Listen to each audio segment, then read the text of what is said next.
शंकर महावीर थारो ध्यान धरूंगी ध्यान धरूं पाऊं भवजन कीर थारो ध्यान धरूंगी ध्यान धरूं निर्मल गंगा नीर थारो ध्यान धरूंगी ध्यान धरूं शीतल शांत समीर थारो ध्यान धरूंगी ध्यान धरूं।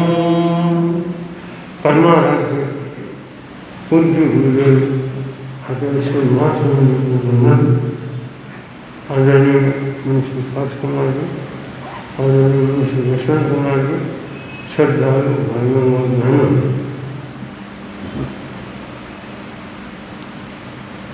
प्रातः कालीन का व्याख्यान सूत्र का होता है, शास्त्र का होता है और उसके साथ में अनेक प्रकार की शिक्षाएँ, किस्से और कहानी भी चलती है। जैन रामायण एक ऐसा ग्रंथ है जिसमें राम की मुख्यता रही है और राम तो सबका हित रक्षक है, संरक्षक है और व्यक्ति जब भी दुख में होता है तो राम का नाम है लेता है। कल जो वर्णन आया था, राम के जन्म का वर्णन आया था और सीता जी के जन्म का वर्णन आ रहा है। सीता जी के जन्म के समय से ही कुछ कठिनाइयाँ पैदा हो गई थी और क्या कठिनाई पैदा हुई है, ये एक भ्रांति की बात है कि जीव कैसे कैसे कर्म करता है और उन कर्मों का छुपारा कैसे उसको करना पड़ता है, कहाँ कहाँ वह जन्म लेता है और कैसे वह सुख दुख का अनुभव करता है। रामायण के 4 खंड, जैन रामायण के रामचंद्र के 4 खंड किए गए हैं। तो पहला खंड 16वीं भाग के साथ में संपूर्ण होता है और दूसरे खंड की शुरुआत होती है। ये प्रायः परंपरा रही है कि कोई भी नई चीज़ की शुरुआत होती है तो अपने इष्ट का आराध्य का स्मरण किया जाता है। पहले खंड के अंदर भगवान मुनीश्वर स्वामी को वंदन किया गया था। अब दूसरे खंड के शुरुआत के अंदर गौतम स्वामी को याद किया जाता है। गौतम गुण धरे गुण मिलो, गौतम गुण धरे गुण मिलो, गौतम गुरु नाम, गौतम गुरु नाम, गौतम गुरु गुण में भलो, गौतम गुरु गुण में भलो, गौतम करुण प्रणाम, गौतम करुण प्रणाम।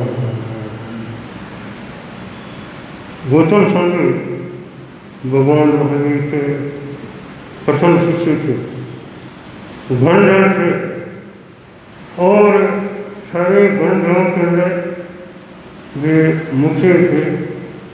आचार्यों से भी गणधर का नाम ऊंचा होता है, इसलिए यह गिरवा यानी श्रेष्ठ नाम है और गुरुगण में यह बड़ा है। तो पहले मैं गौतम स्वामी को वंदन करके और आगे की बात शुरू कर रहा हूँ। बात ये आ रही है कि सीता जी का जो जन्म हुआ था, नहीं आई थी, जोड़ने जन्मे थे। उस समय के अंदर जनक जी, पिता का नाम था, राजा का नाम था जनक और माता का नाम था विदेहा। तो विदेहा ने एक युगल को जन्म दिया था। भामंडल सीतातन, भामंडल सीतातन, युगल कने अवतार, युगल कने अवतार, किन कारण अलगा कया, किन कारण अलगा कया, निष्णु के विचार, निष्णु के विचार। भामंडल और सीता, सीता के भाई का नाम था भामंडल। जैन रामायण के अंदर ही यह वर्णन आता है, दूसरी रामायणों के अंदर है यह वर्णन नहीं सुना है, या और किसी रामायण में हो सकता है। जो सनातनी रामायण है, तुलसी रामायण है, उसमें भामंडल का नाम है नहीं आता है। जैन रामायण के अंदर ये मुख्य नाम है भामंडल का है। तो भामंडल और सीता दोनों का युगल करने यानी जोड़ने के रूप में जन्म हुआ था। जन्म होने के साथ में ही क्या होता है कि किसी भगवान्तर के देवी देवता ने पुत्र का भामंडल का वहाँ से अपहरण किया और सीता लड़की तो रही, उस लड़के को वहाँ से घायल में कर दिया गया। क्यों किया, इसके पीछे भी कर्म की कहानी है। वह बात बताई जाती है कि यही जम्मू द्वीप और जम्मू द्वीप के ब्रज क्षेत्र के अंदर एक गांव था। गांव का नाम था दारू, दारू नाम का गांव था। और वहाँ वसुभूति नाम का एक ब्राह्मण रहता था। वसुभूति की पत्नी का नाम था अनुकोषा। वसुभूति और अनुकोषा ब्राह्मण और ब्राह्मणी वहाँ पर रहते थे और उनका एक पुत्र था। पुत्र का नाम था अतिभूति। अतिभूति पुत्र का नाम था। वह अतिभूति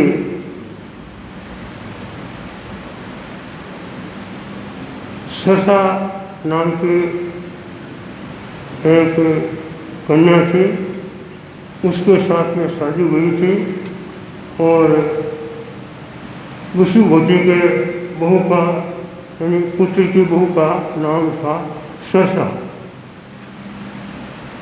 तो क्या होता है कि एक कपोर नाम का ब्राह्मण था।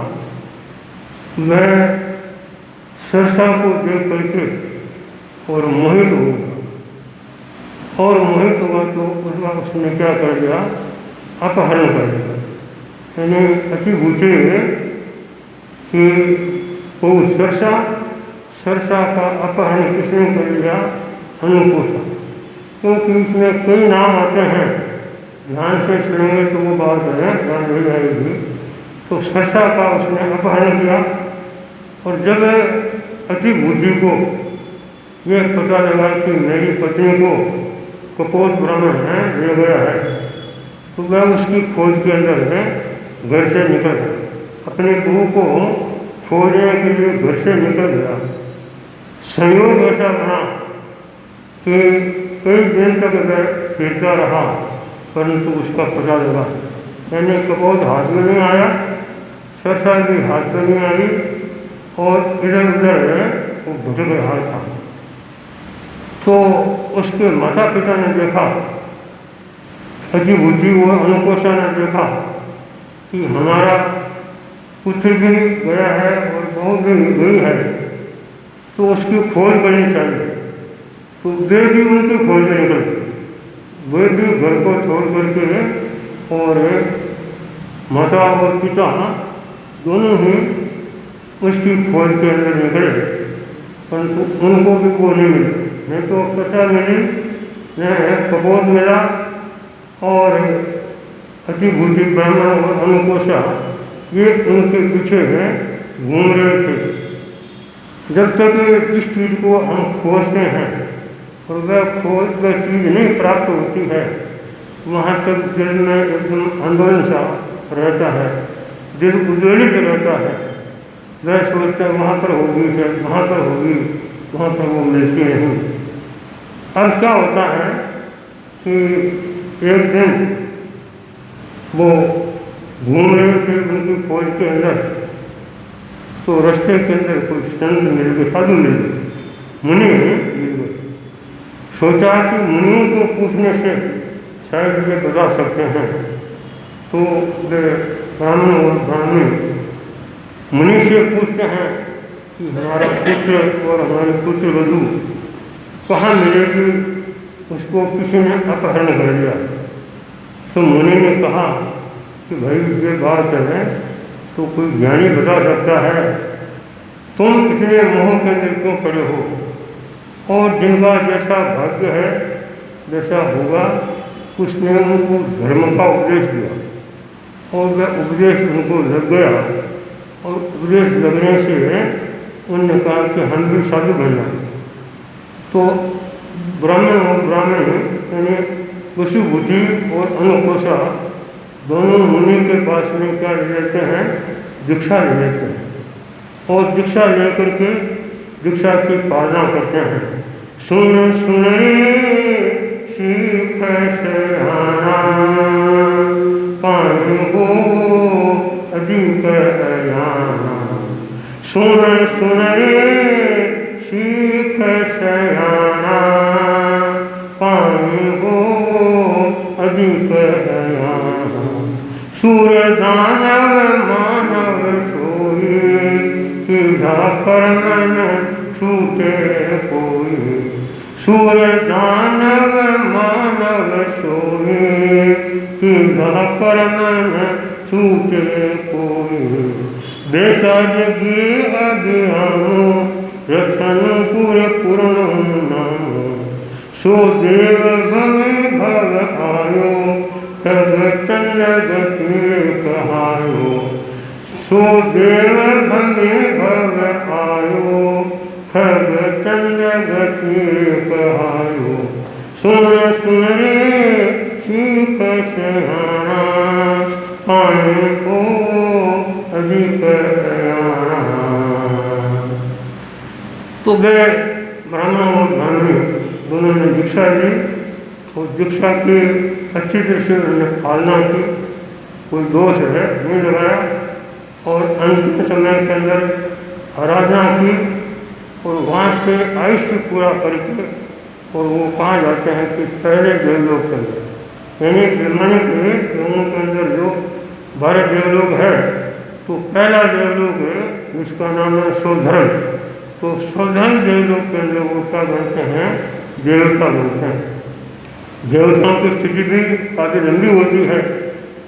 पल्लुकम और सागरकम की स्थिति पहले देवलोक की हो सकती है, तो वहाँ लंबी स्थिति होगी, और भोग करके और अभी से वो मनुष्य क्षेत्र में आ रहे हैं। तो आप सुनो, क्यों अयान कर रहे हो, जो कर्म कीजिए हैं वे कर्म हैं, भोगे बिना छुटकारा उनका नहीं होता है। तो वह देव और वह देवी दोनों पति पत्नी वहाँ से आयुष्य पूरा करके, और बेताजगिरी पहाड़ में भ्रष्ट क्षेत्र के अंदर बेताजगिरी पहाड़, उसके अंदर रत्नपुर नाम का शहर, रत्नपुर शहर के अंदर आ करके, और वह राजा का पुत्र बना, और उसका नाम दिया गया चंद्रवती, यानी पिता का नाम है चंद्रवती दिया गया। सो देव भंगे भाइयों क्योंकि चंद्रवती कहायो। और वह जो उसकी पत्नी थी वह भी उसकी यहाँ पर पत्नी बनी है, उसका नाम पुष्पवती रखा गया, और वे रत्नपुर के क्या बन गए, राजा बन गए। यानी कालांतर के अंदर रत्नपुर के स्वामी नाथ राजा बन गए। तो माता पिताओं की बात तो यहीं पर समाप्त होती है। अब पुत्र और बहू और वो हरण करने वाला, नारी का हरण करने वाला, इन तीन की बात अब चल रही है। तो चंद्रवती कृष्णपुर का स्वामी है, वह अति बूझी, इसकी बहू सुरसा थी, जिसको कपोत माँ के ब्राह्मण ने ले गया था, दुखी रहा अति भूति जे आरती करतो नारी नो दुख अति भरतो अति भूति आरती करतो नारी नो दुख अति भरतो भव माहे भमतो होई हंस बालक हुओ सोई भव माहे भमतो होई हंस बालक हुओ सोई। अधिभूति ब्राह्मण पुत्र वह अपनी पत्नी का दुख है करता हुआ उसको कई दिन तक खोजा परंतु वह पत्नी हाथ भी नहीं आई मिली भी नहीं और दुख ही दुख के अंदर है। जैसे तैसे उसने जीवन पूरा किया और जीवन पूरा होने के बाद में संस्कार के अंदर है भ्रमण होता है। कभी मनुष्य जन्म मिल जाता है कभी चिरंज बन जाता है कभी देवी बन जाता है और ज़्यादा कर्म खोटे होते तो नरक में भी चला जाता है। तो नरक देव की बात तो नहीं आ रही है वो अतिभूति संसार में भनता क्या होता है कि एक हंस हंस पक्षी होता है ना हंस नाम का एक पक्षी होता है जिसको आगमन के अंदर है बहुत वर्णन आता है। तो हंस का बच्चा वह अतिभूति का जीव है बना है। छोटा बच्चा था अभी तक पूरा उड़ना भी उसने नहीं सीखा था और पीछे से एक बाज नाम का पक्षी होता है वो छोटे बच्चे को चोंच में पकड़ करके उड़ ले गया यानी वो आकाश में उड़ गया। तो हंस का बच्चा सिंचान सही नरियो ऋषि आगर आगे पड़ियो ऋषि जी जो नौकारो जो किन्नर में अवतारो। तो सिंचानक नाम का पक्षी यानी बाज नाम का पक्षी उस हंस के बच्चे को लेकर के उड़ गया परंतु उसका वजन ज़्यादा था मुंह में टिक नहीं सका और आकाश में से ही उसके मुंह से नीचे जब गिर गया तो नीचे गिरा तो संयोग ऐसा बना कि एक मुनि को ध्यान करके खड़े थे और उस मुनि के पास में ही आकर के और वो ऊपर से पड़ा तो घायल तो हो गया था।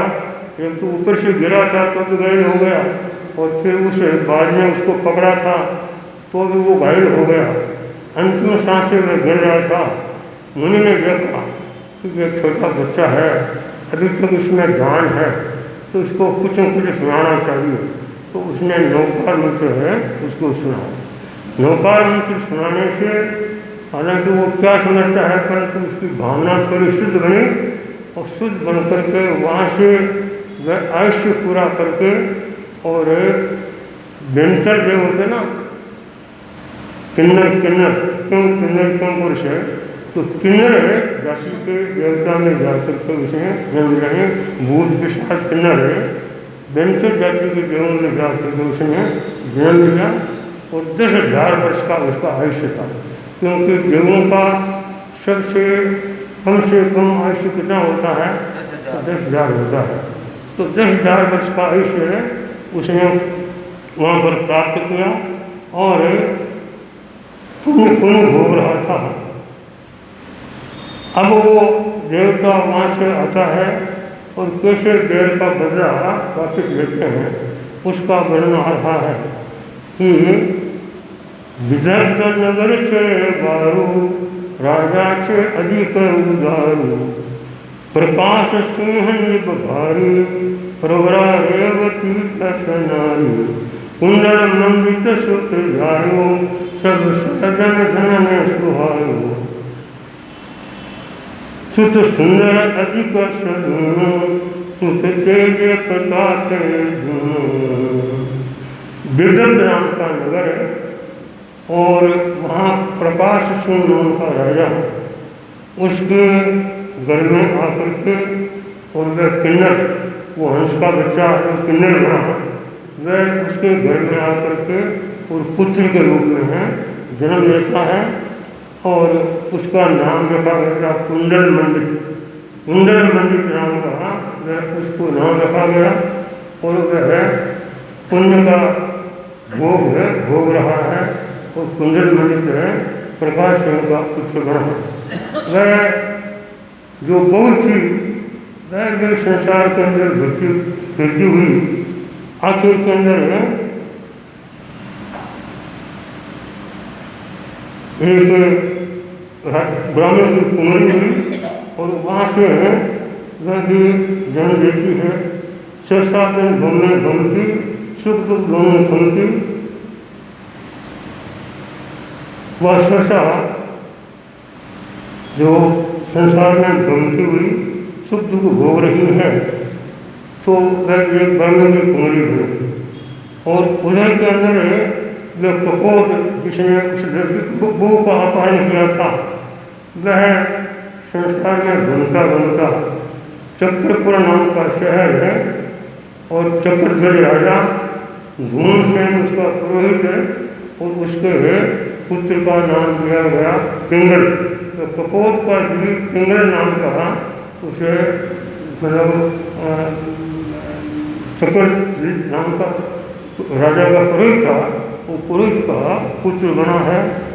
अति सुंदरी जो सरसा का जीव है उसको लेकर के वह करती थी तो पिंगल के और अति सुंदरी के प्रेम हो गया और वह उसको शादी कर ली, यानी पिंगल की शादी अति सुंदरी के साथ में हो गई। उधर में कुंडल मंडित जो राजा का कुंवर था उसको किसी ने बताया कि पिंगल नाम का एक कठघरा है लकड़ी काटने वाला, कभी कोई जानता है नहीं, लकड़ी काटता है गरीब बेचता है, उसकी पत्नी बड़ी सुंदर है। तो कुंडल मंडित ने क्या किया कि उस पिंगल की पत्नी अति सुंदरी का अपहरण कर दिया और अपहरण करके और देखा कि अब मैं बाप के राज्य में जाऊँगा तो बाप मेरे को आने नहीं देगा। तो एक पर्वत के अंदर चोरों की पल्ली थी, वो चोरों की पल्ली में जा कर के और वह रहने लग गया। कुंडल मंडित है, अब कुंडल मंडित के चोरों की पल्ली में रह रहा है। ये कुंडल मंदिर है, ये तो है भामंडल का जीव और अति सुंदरी यह सीता जी का जीव है और कपोत है वह दूसरा भी ब्राह्मण है, इसका डेरी ब्राह्मण है। तो अब वहाँ पर वह रह रहा है और चोरियाँ करता है, लोगों को ढूंढता है और इस तरह से अपना काम में चला रहा है। अपने बाप के राज्य के लिए उसके मन में बड़ी तड़प है, परंतु बाप का राज्य है नहीं मिल रहा है। अब क्या वो चोरी करता पास में ही दशरथ जी का राज्य पड़ता था, तो दशरथ जी के राज्य में वह चोरी करने लगा। तो एक दशरथ जी का कोई सेवक था, अनुयायी कर्मचारी था, वह उसको पकड़ करके कुंडल मंडित को पकड़ करके और दशरथ जी के सामने हाजिर किया कि नाथा ये चोरियाँ करता है और इससे लोगों को ढूंढता है। तो वह पकड़ा हुआ था, बंधा हुआ था, तो दशरथ जी के मन में दया आ गई और दया आई तो दशरथ जी ने उसको छोड़ दिया। अब कुंडल मंडित को दशरथ जी ने छोड़ दिया है। अब वो वहाँ से क्या करेगा और कृष्ण से जन्म लेते लेते जनक जी के घर में अवतार रहेगा, वो बनना आगे सोच देंगे।